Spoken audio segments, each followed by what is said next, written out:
दोस्तों, देश में एक बहुत बड़ा बदलाव की बयार चल रही है। अगर इस दृष्टिकोण से देखा जाए तो हो सकता है कि आने वाला सवेरा हिंदुस्तान के लिए, इस देश के लिए बहुत ही एक सुनहरा सवेरा होगा। वह इसलिए मैं कह रहा हूं क्योंकि जहां हम इस देश के संविधान में इस बात की हम चर्चा करते हैं, इस देश के संविधान में है कि कहीं भी लैंगिक समानता की जब हम बात करते हैं तो हमारे देश में महिला पुरुष को बराबरी का दर्जा दिया गया है। हर क्षेत्र में इसको लेकर कई कानून भी हैं, लेकिन लंबे समय से इस देश के अभी लगभग पिछले 26 सालों से इस देश में महिला आरक्षण का मुद्दा एक बहुत बड़ा मुद्दा रहा है।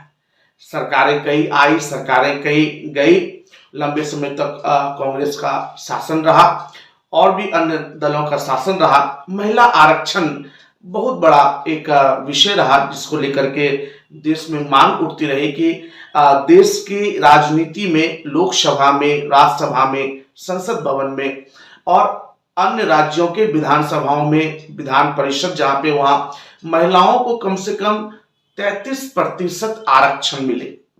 और ये महिलाओं का हक है, क्योंकि जब तक महिलाओं को सामान्य प्रतिनिधित्व का हम मौका नहीं देते हैं तो ऐसे में हम कैसे इस बात की वकालत कर सकते हैं कि हम महिलाओं को पुरुष के बराबर का हक देने के हिमायती हैं।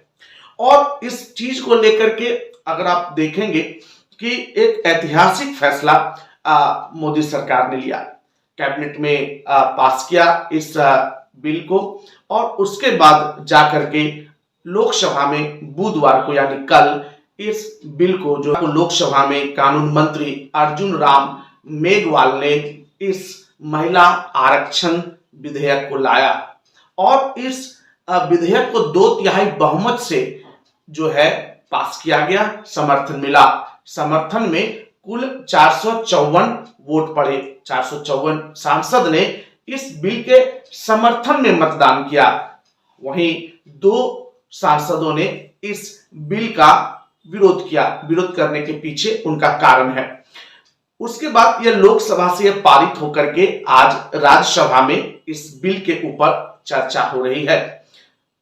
उपराष्ट्रपति जगदीप धनखड़, जो कि राज्यसभा के पदेन सभापति भी हैं, वह खुद आज मौजूद हैं और इस बिल पे राज्यसभा में चर्चा हो रही है। अगर ये बिल राज्यसभा से हालांकि चर्चा पास हो जाती है 2/3 बहुमत से, चूंकि मैं आपको यह बताना चाहूं कि कोई भी विधेयक, जब 2 तरह के विधेयक होते हैं, वित्त विधेयक और सामान्य विधेयक। ये सामान्य विधेयक है और सामान्य विधेयक जो है इसे दोनों सदनों से पारित किया जाता है। बिल किसी भी सदन में पेश किया जा सकता है। लोकसभा में 2/3 बहुमत से इसे पारित कर दिया गया। अब ये राज्यसभा से 2/3 बहुमत से अगर ये पारित हो जाती है तो फिर ये राष्ट्रपति के पास अनुमोदन के लिए जाएगा। उसके बाद यह बिल जो है कानून बन जाएगा।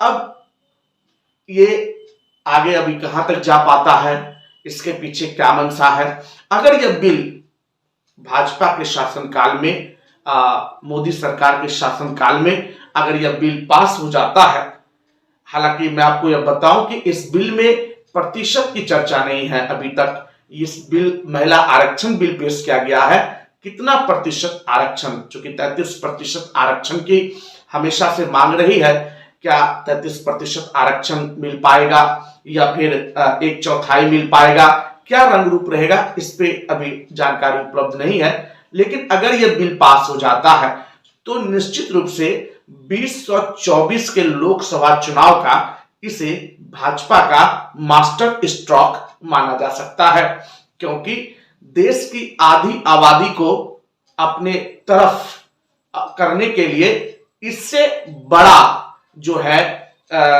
वर्क, इससे बड़ा एक्शंस भाजपा का और कुछ नहीं हो सकता है।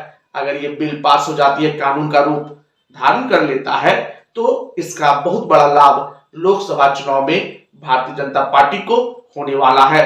हालांकि इस बिल के समर्थन में कांग्रेस भी है। खुद कांग्रेस के पूर्व राष्ट्रीय अध्यक्ष राहुल गांधी ने इस बिल का समर्थन किया है और उन्होंने लेकिन यह भी कहा है कि यह बिल कानून का रूप बनती है तब तक ये बिल पूरी नहीं हो पाएगी जब तक इस बिल में ओबीसी, एससी, एसटी महिलाओं के लिए भी आरक्षण का प्रावधान ना किया जाए, क्योंकि उनका कहना भी अपने आप में एक महत्वपूर्ण संकेत देता है। इसी बात को खुद सोनिया गांधी ने भी सदन में दोहराया कि इस बिल की सदा से कांग्रेस भी हिमायती रही है, क्योंकि अगर इस बिल के इतिहास में जाया जाए तो 2010 में इस बिल को राज्यसभा में पास किया गया था और इस बिल को उस समय केंद्र की मनमोहन सरकार ने पास किया था।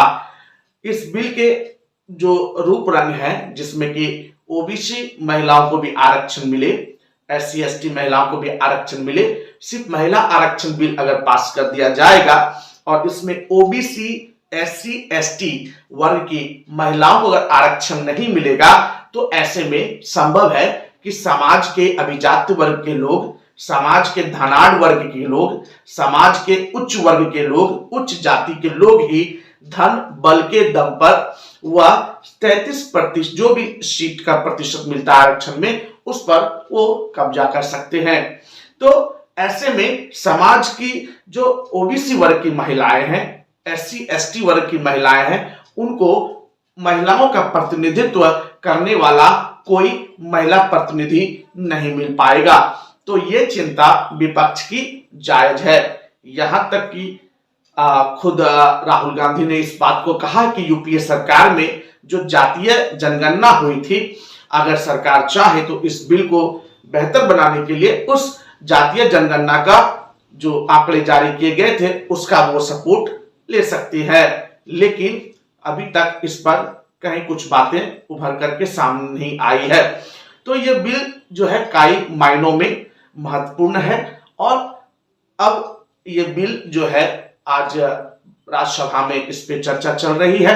इसके बाद अब देखा जाए कि यह बिल पारित होती है या नहीं। अगर यह पारित नहीं हो पाती है, किसी तरह का इसमें अगर अटकलें आती है राज्यसभा के अंदर, तो कहीं ना कहीं देख इसको चुनावी हथकंडा माना जा सकता है। लेकिन अक्सर देखा गया है कि जब लोकसभा से बिल पारित हो जाती है तो राज्यसभा से भी अमूमन पारित माना जाता है, पारित हो ही जाती है, लेकिन ये सरकार के मंशा पे निर्भर करती है।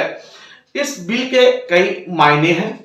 इस बिल में जो अन्य पार्टी जो है इस बिल को लेकर के हमेशा से यह डिमांड करती रही है कि इसमें एससी एसटी और ओबीसी वर्ग के महिलाओं का भी आरक्षण सुनिश्चित किया जाए और इसके लिए यह सुनिश्चित करना जरूरी है कि महिला आरक्षण कितना प्रतिशत होगा और उसके बाद ओबीसी एससी एसटी महिलाओं का कितना प्रतिशत आरक्षण होगा और रेस्ट आरक्षण जनरल कैटेगरी की महिलाओं के लिए कितना होगा। इसमें दो मत नहीं है कि महिलाएं अपने आप में ही एक पिछड़े समाज का कहीं ना कहीं प्रतिनिधित्व करती है, लेकिन सवाल यह उठता है कि इसमें अगर वह प्रावधान नहीं किया जाएगा तो इस आरक्षण का भी उतना महत्व नहीं रह जाएगा जो जितना महत्व का यह बिल है। तो यह काफी महत्वपूर्ण है।